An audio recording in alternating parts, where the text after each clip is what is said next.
Monde numérique. Comment ces agents induisent de nouvelles menaces. Par exemple, l'agentique va créer beaucoup de flux entre des agents entre eux, mais aussi des systèmes d'information. Donc, comment sécuriser ces flux? Ça peut être fait par des solutions existantes ou par d'autres. Et c'est pour ça qu'on fait cette veille avec nos partenaires aussi pour savoir comment apporter la bonne réponse.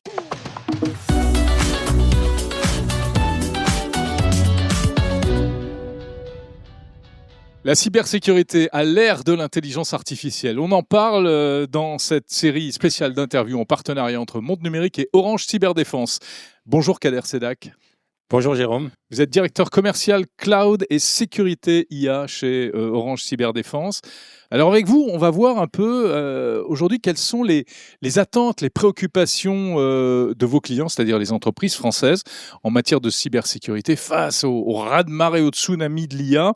D'abord, est-ce qu'elles ont pleinement conscience, ces entreprises, de ce qui est en train de se passer, qu'il y a vraiment quelque chose qui est en train de se passer avec l'IA ? Oui, je pense, parce que quand on part avec d'autres technos comme le cloud que j'ai suivi ces dernières années, souvent la sécurité est arrivée comme la cinquième roue du carrosse, c'est-à-dire qu'elle arrivait a posteriori. Aujourd'hui, tout le monde prend conscience qu'on est face à une technologie disruptive comme jamais vue. Mais on voit souvent les avantages et puis le volet cyber, on n'y pense pas forcément. Mais là, je pense quand même les clients en prennent conscience. Okay. Pourquoi ? Parce qu'aujourd'hui, il n'y a pas d'IA sans données. Et la donnée, c'est la valeur de la société. Donc, on sait très bien que si on ne met pas la sécurité, on ne met pas les bons garde-fous dès le départ, il y a des risques forts que ces données nous échappent. Donc, je pense qu'il y a cette prise de conscience qui apparaît beaucoup plus tôt que par rapport à d'autres technologies. Alors, des cyberattaques, on en entend parler tous les jours, quasiment. Mais selon vous, quels sont les trois principaux risques, en fait ?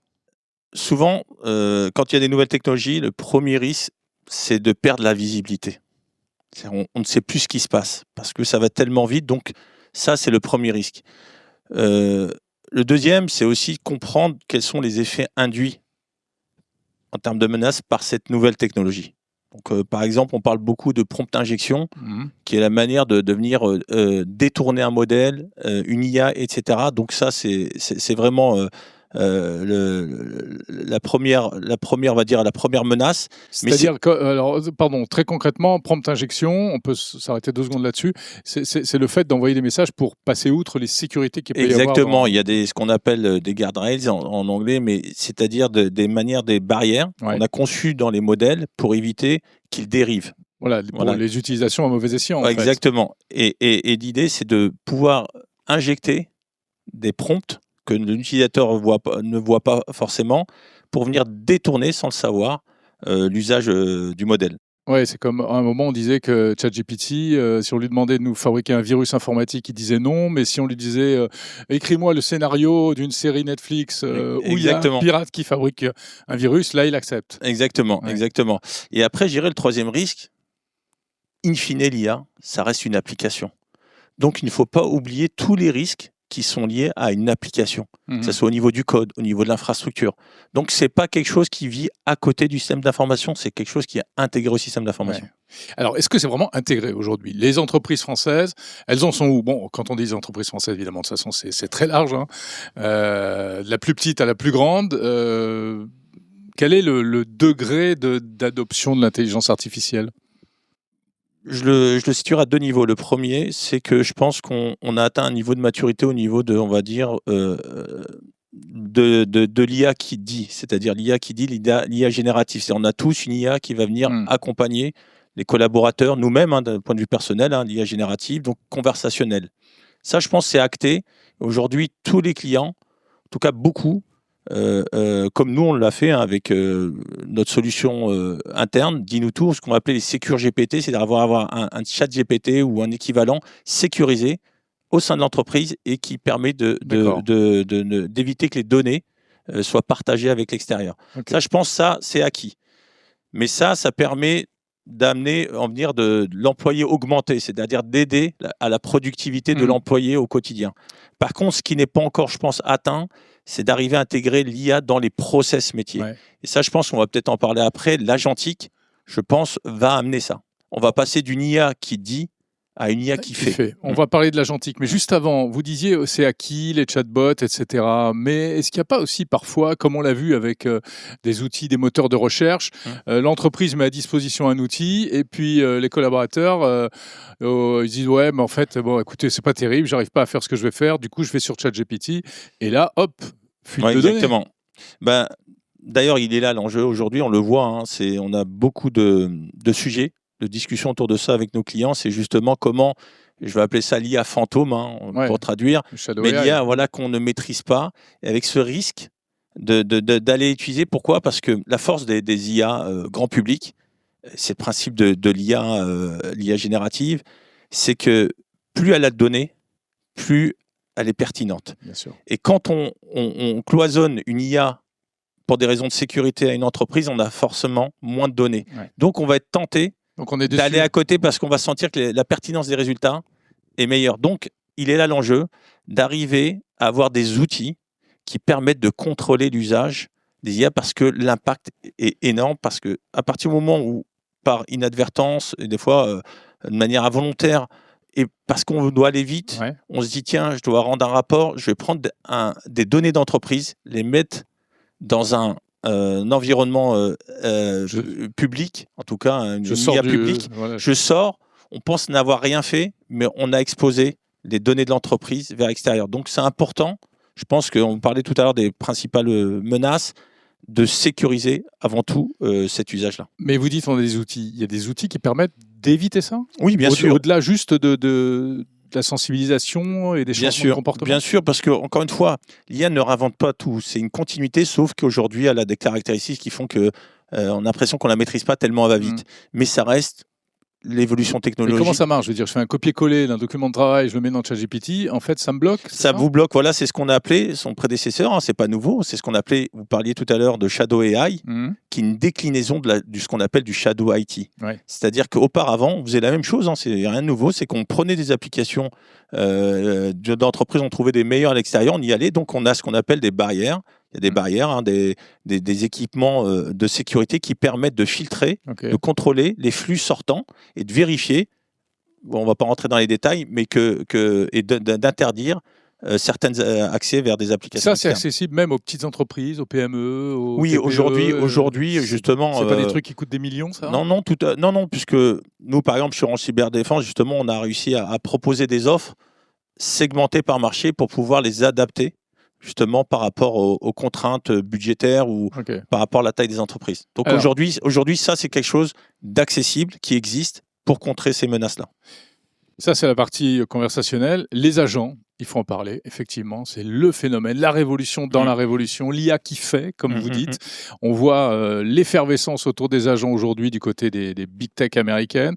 C'est donc de plus en plus les IA qui vont prendre des décisions. On dit que demain, c'est elles qui feront des plans commerciaux, qui négocieront des contrats, qui signeront peut-être des commandes, etc. Effectivement, ça fait tourner la tête un peu. Oui, ça fait tourner la tête, mais en même temps, ça dépend, on regarde le verre à moitié plein, à moitié vide, mais si on le regarde à moitié plein, il y a des opportunités énormes pour les entreprises. On va vraiment rentrer dans des sujets où on pourra amener des vrais ROI.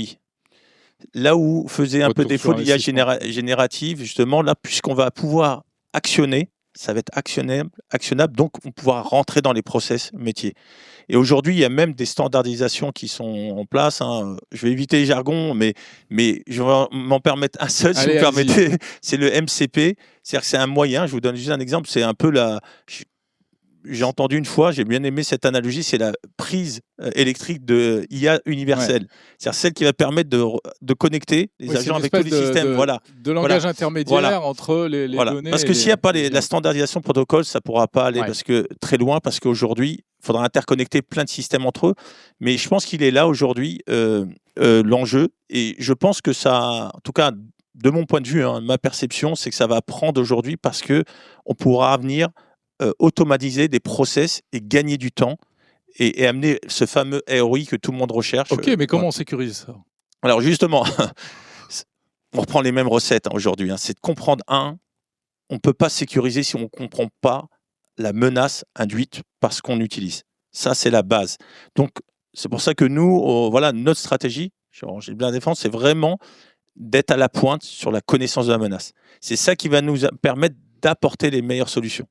C'est nécessaire, mais pas suffisant. C'est-à-dire que vous faites une espèce de veille Exactement, de comprendre. Une veille, mais une veille... C'est quoi la tendance en cybercriminalité Voilà, en mais ce moment ? pragmatique. C'est-à-dire, il y a la veille, il y a les signaux, ce qu'on appelle les signaux faibles, mais vraiment les signaux exploitables. Et on sent qu'il y a un enjeu fort.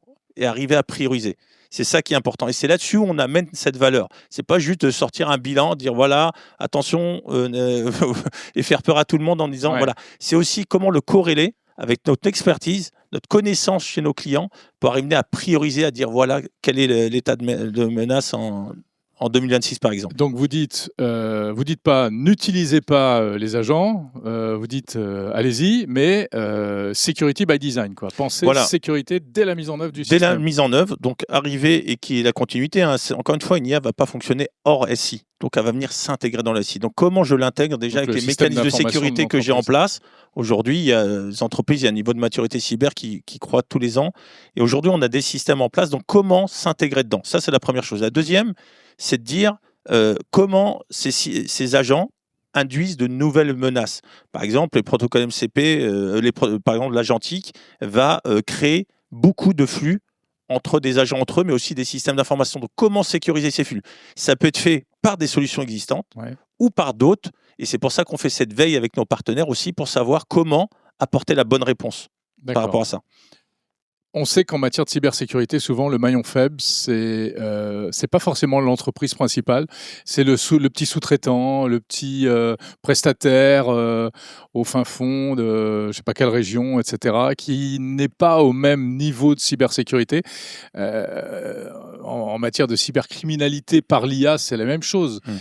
Comment est-ce qu'une entreprise peut s'assurer que ses fournisseurs, ses prestataires ne vont pas eux-mêmes se faire attaquer parce qu'ils n'auront pas forcément pris toutes les bonnes dispositions? Oui, tout à fait. C'est un vrai sujet.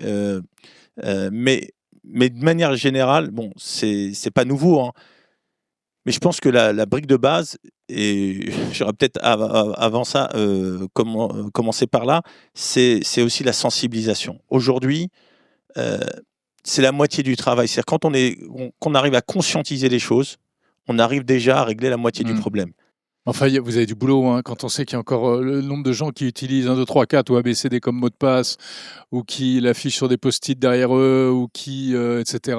Non, tout à fait, tout à fait. Il y a la sensibilisation, c'est encore une fois, je le dis, c'est nécessaire, pas suffisant. Et ensuite, il y a tout le travail qu'on réalise au quotidien avec nos partenaires, justement, qui investissent. La bonne nouvelle, c'est qu'ils investissent fortement sur des briques. C'est souvent ce qu'on va appeler des sociétés, des pure players, qui ont été créés, des startups sur le sujet, qui ont été rachetés par les grandes entreprises partenaires de la cyber. Et donc aujourd'hui, on a des partenariats forts avec eux. Et la bonne nouvelle, c'est qu'on commence à avoir des solutions qui permettent de sécuriser justement ces briques d'IA, mais aussi qui commencent à se mettre sur le sujet de l'agentique. Donc aujourd'hui, l'idée, c'est vraiment... Mais qui font quoi? Qui font de la formation, de la sensibilisation? Non, aujourd'hui, il y a le volet sensibilisation, on le fait à travers l'humain, donc ça, on le propose à travers des formations, à travers des ateliers qui permettent de sensibiliser. Et puis après, ensuite, il y a le volet sécuriser l'IA. Et là-dessus, on va s'appuyer sur notre écosystème cyber, qu'on a construit depuis plusieurs années, et sur lequel aujourd'hui, on a la majorité des acteurs. La bonne nouvelle, c'est qu'ils investissent fortement, parce qu'ils ont vu l'enjeu qu'il y a dans la sécurisation de ces briques IA. Juste avant de conclure, si vous aviez 2, 3 bonnes pratiques à recommander, vous diriez quoi? Aujourd'hui, ne pas avoir peur de l'IA par rapport au risque induit, parce qu'aujourd'hui, on a des réponses face à ça. Donc, par contre, ce qu'il faut, c'est intégrer le sujet cyber dès le départ, dans la manière de concevoir son IA. Ça, c'est important. Par exemple, tout simplement, dans l'IA, il y a des données, il y a du code. Aujourd'hui, on a des solutions pour sécuriser les données, on a des solutions pour sécuriser le code. Donc, dès qu'on l'intègre dès le départ, on sait intégrer ces briques et ça permet d'avoir un projet qui est sécurisé dès le départ et qui permet justement d'éviter de s'exposer au moment de passage en production. Donc, vous n'êtes pas, j'allais dire, inquiet outre mesure. C'est la suite de l'histoire, quoi, finalement. Non, il y a quand même, il faut rester prudent. On va pas être trop confiant parce qu'aujourd'hui, ça va tellement vite.